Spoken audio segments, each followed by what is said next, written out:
A little bit of having been a native of Epping for some time, what's happening there at the moment, it's got rather ugly this week because they brought in the TSG this week, the so-called TSG, which are the heavy mob of the police, because there's been multiple arrests following not attacks on the Bell Hotel, but because there was a 14-year-old allegedly raped. There's a guy in custody who'd been in the country for 8 years. Residents of Epping are obviously concerned about their children because apparently this hotel, which I live quite near, is next to a school and they're constantly harassing kids. My local councillor tried to have the hotel shut down a few years ago, but Holly Whitbread, the Tory councillor, who's going to be booted out in the next election, thank God, tried to have him arrested for merely highlighting the problem of the Bell Hotel. But things have got rather nasty now. There's a massive police presence down there today, which is why I've come up here. I've had enough of it. The news has gone global. But if I might say a bit about the attitude from the people of Epping, it's a primarily working class place. You've got one or two big houses there, but the people of Epping do see this, and I'm sure Heiko will agree, as a class issue. They're saying that they would not put so-called migrants in Totteridge or Westminster. They're dumping them on the doorstep of the Epping residents because they know that they're the working class and they can accuse them of the classic racism. They can all be accused of being racist because they're doing that. But if you look at these terminologies that they're using now, as Piers will know, these terms and labels I'm very much against. Piers, I'm sure you won't mind me saying, you may be a former member of the International Marxist Federation. Piers has been called a fascist. Piers has been called a Nazi or whatever. So these labels anyone can do. Basically, labelling things is a way of shutting down conversation. I think it's rather sad when they do that. But the tempers are very, very high in Epping, and this week the council has voted unanimously to shut down the hotel, the Bell Hotel in Epping. How they're going to do it, it's got to be debated in Parliament first of all. How they're going to do that, I don't know, because they'll say, hold on a minute, you're going to move them from Epping into another area so they become someone else's problem. So this is an ongoing issue, and now it is spreading to Canary Wharf. It was no coincidence the other night when I saw mattresses being delivered to Canary Wharf. What could this be for? Potentially the residents of the Bell Hotel in Epping.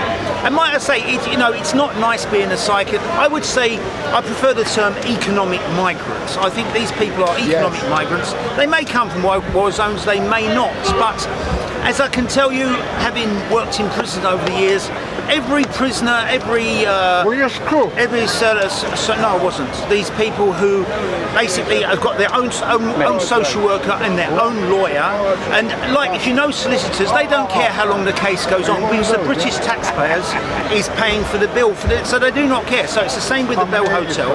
They've all got their own lawyer and own social worker. They are being exploited by the system. And I personally, and I don't know if you agree with this or not, I resent that taxpayers' money is being used to line the pockets of hotel owners getting rich. And the big debate now is, once they've shut down the hotel, now it's going to be shut down, is do the hotel owners continue to be paid by the taxpayers' money, or does it stop there? Because it's a massive hotel. It used to be a nice hotel. I've been in there. There used to be a lovely grand piano in there. There was a nice ballroom and lounge in there. These hotel owners have realised they can make more money out of the taxpayers than they can out of having legitimate tourists staying in Epping, so that they can go there and go into and out of London. Have I said enough? Full time. Yeah. Okay. Thank you. Thank you. Yeah, very good. So this issue, I'm not disputing, is a big issue, and it's not just British, it's an international issue. You can start out with looking at the global perspective on it, and then you can also look at the local perspective on it. So from the point of view of Adam and of people in the local community, some other people I know in Norwich and elsewhere have been protesting about these things, and they're complaining that there are sections of the migrant community or asylum seekers who are put up in hotels in these communities. Can you just avoid that for now? Just for now, as I said. And asylum seekers who they feel are a threat to their children or to their community. And whenever there's an assault of some kind or other, they focus on that and say this is an assault. Actually, as I understand it, it's not a rape allegation. The allegation is that it's an Afghan who tried to kiss a girl. Yes. It was an Ethiopian. An Ethiopian Christian who tried to kiss a girl, apparently. Only here for 8 days. There are other people, 8 days, not 8 years, yeah? 8 days. So a short period of time arrived and is alleged to have carried out some kind of abuse against people. It's natural that people who are unfamiliar arriving in a community, particularly in the circumstances where they're undocumented, because a lot of people when they arrive on boats throw away their passports to arrive here, that they would be regarded, one, with a certain fear in communities which are predominantly white working class communities. There will be a natural, whether it's right or not, certain fear of those type of people arriving. What, you don't think there is? Well, no, it's like, you know, I mean, this country has been hugely welcoming to diverse nations around the world. It's like, you know, it's been something people have been proud of in this country. I don't think it's a natural, I mean, there's a natural sort of like fear of the other to some degree, but what's been going on has been a wholesale, like, you know, orchestrated dumping of masses of men into certain communities without any liaison or anything. You can quibble about the word natural, but this is when you say dumping, that's effectively the same thing. People from a community these people are not familiar with, who they might be a little bit scared of, who appear in their community and they don't trust what the authorities have done in putting them there. And there's a lot of talk in certain circles about fighting age men arriving in England, right? There's a lot of talk about that. I don't think that there's any validity to the idea that this is specifically fighting age men, although they may be. I think the essence of the question is for someone to arrive at Calais and be able to get on a boat at Calais, and they've moved from, let's say, Libya or Turkey in order to cross across the continent of Europe to try to enter into Britain, they clearly have to be relatively physically fit and strong to be able to make it to Calais, to be able to get over here. Why do they come to England? A lot of the complaints that take place in Britain are about them coming to England having already got to France, because it is true that they can claim asylum in France, but they don't claim asylum in France. They got on a boat, come to England, having paid criminal gangs to come to England. That's all true. Anybody wants to make out that some Farage talk, it's not. It is factually true. It costs £5 now, as well. having got over to Britain and claiming asylum, it means that they already know that there are certain rights that they have when they arrive here that enable them to eke out an existence or make an existence in Britain, which includes housing, includes some healthcare provision, includes food, and includes some social security. And therefore there is an attitude stoked up by certain people, which is that these are parasites arriving in Britain and squeezing the system when people in Britain themselves don't receive the same things. They also argue that once you get an asylum claim through, having gone through that system, that you get priority on housing and priority on social, which certainly is, you will get a point in the point system for social housing, you will get higher points than, for example, if I went to apply for housing, I would get lower points than a successful asylum seeker. So then the question comes, what constitutes an asylum seeker? Now, in many countries, the regulation on asylum, just one sec, regulations on asylum, I'll take you one sec, regulations on asylum seekers as such, if you arrive and you have a genuine fear of persecution, you can claim you're an asylum seeker. And there will be people in Speaker's Corner, I've been friends and I've supported many asylum seekers in the past claiming asylum in Britain, particularly Iranians. I have many friends from Iran who claimed asylum here under the mullahs because they were leftists or whatever. I helped asylum seekers from Chile and many other countries in the past. Now, so it's about what the general attitude, I think, developing is about the idea that because the conditions are not great for the British population, that why should anybody be privileged in arriving here and receiving what they consider to be superior rights to the indigenous population who are here, right? Regardless of what nationality the people who are here already are. So I looked up this morning, just quickly, what the rights are for people to travel. So for example, if you're an Afghan, you don't basically have any right to come to England. You can't get on a plane and come to England. If you're from, let's say, America, or you're from Brazil, or you're from Italy, or you're from China, your rights to come to England are far, far higher. It's almost impossible for an Afghan to legitimately come to Britain. So any migration process involves the regulations at the border that control your access to immigration. The migrants who arrive on boats are a tiny proportion of those people who arrive in Britain. In the last few years, and I looked this up because people raised it with me, when people in Britain, particularly mostly the indigenous white population in poorer communities, I'm aware you wanted to ask something, when they voted for Brexit, and I didn't vote for Brexit, peers did, other people did, I voted against Brexit, mainly for the reason that I support free movement.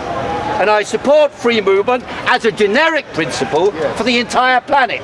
But the reality, of course, is there is no country in the world that has open borders for everyone. There is no such country. Such a country would be a country that says literally anyone can enter their country, stay as long as they like and move as long. And most people in the world accept the idea that there must be some restrictions on access and movement between people. And even if you didn't support that idea, even if you said that there should be no restriction on the passport of people coming, obviously there is an economic criteria to be able to move. You have to have enough money to be able to move to another country, buy a ticket, get food, clothing, shelter. And therefore the economic migration element is the central question. I think it's probably more common for people to migrate because of economics than it is to migrate because of politics or upheaval. It should, however, also be pointed out that the overwhelming majority of asylum seekers in the world are housed in poor countries, not in wealthy countries, in poor countries like Turkey, like Africa, like Libya. All the people who are arriving into Italy are coming from Libya. And they're coming from Libya in conditions where they've moved across Africa, across the Sahara, in dangerous conditions to get to Libya. And that's why you'll find that a lot of these people, when they arrive in Britain, they just have a, fuck you attitude. I don't care. I've already come all this way. I've come from Libya. I crossed over the Sahara. I crossed over the boat to Italy. I walked or transported illegally or by whatever means I could across Europe. I got to France. I stayed in a camp. I managed eventually to get across the border by a boat after 4 attempts. I don't give a fuck what anyone says for me to get over here. I've got here. I'm okay now. And a lot of them, they've shown pictures on telly the last few days or on the internet. People have been posting videos and saying, yeah, but they've got a job. Well, a lot of them, they're trying to get by and survive and settle, if possible, as best they can. And of course they're going to look for jobs and try and make money. Of course they're going to do that. Anybody in their circumstance would try to do that. Right. As to sexual abuse allegations, it is perfectly true that amongst the Afghans, it's said to be the case, the statistics say, 22 times more likely to be charged with some sexual offence than the rest of the norm. So there is a cultural phenomena that in some communities, particularly, let's say Afghanistan, don't forget this, when you say that statement, don't forget this, Afghanistan has been attacked and bombed by Britain again and again and again. I met people in Pakistan, by the way, and they have something like a million Afghan refugees in Pakistan. And I met people in Pakistan, they knew Afghans. and they told me, listen, I'm not a normal person, they said. And his friend said, of course you're a normal person. He says, I'm not a normal person. I've seen killing and death since I was a child. All my life, I've seen killing and death. So expect them to be normal people is false. They're not going to be normal people in these circumstances. So that is not to excuse any behaviour, it is to explain. In order to understand someone's behaviour, you should be able to explain that background. Now there are people who will turn around and say, yeah, but we don't want them. Sorry, I'll take you just one more second. Yeah, but we don't want them. There are people who will turn that and say. And I say, well, fair enough. You say you don't want them. I do think a community like Epping or elsewhere has a right to say what is done with buildings in their environment and has a right to reject certain activities, whether it be a hotel, whether it be a knocking shop, whether it be a gambling casino, and so on. And actually, the Muslim community have been quite active in preventing certain types of activity in their own communities. I do think communities have the right to make decisions about that. The flip side to that is, after Brexit, there was a big rise in immigration, contrary to what most people expected. A huge rise in immigration, mostly from the Indian subcontinent. Very large numbers of those people got jobs in the National Health Service. Also Nigerians and Pakistanis. A lot of them have got family connections in Britain and can use those family connections to gain entry to Britain. But the overwhelming majority of them are working visas. But for a white British population, with a rising number of people, in particular from the Indian subcontinent, I think there is a tendency for people to see, they are seeing more people from the Indian subcontinent, but to blindly mix up migrants, in other words, asylum seekers, with migrants in general. I think that's a subconscious reaction which has some kind of racist background. It's not a denigration, it's a simple fact. When people see more people of a particular community that they themselves don't come from, then they can regard them with a little bit of suspicion and fear. My father is Chinese, my mother's German. In China, for example, there's a lot of fear of black people.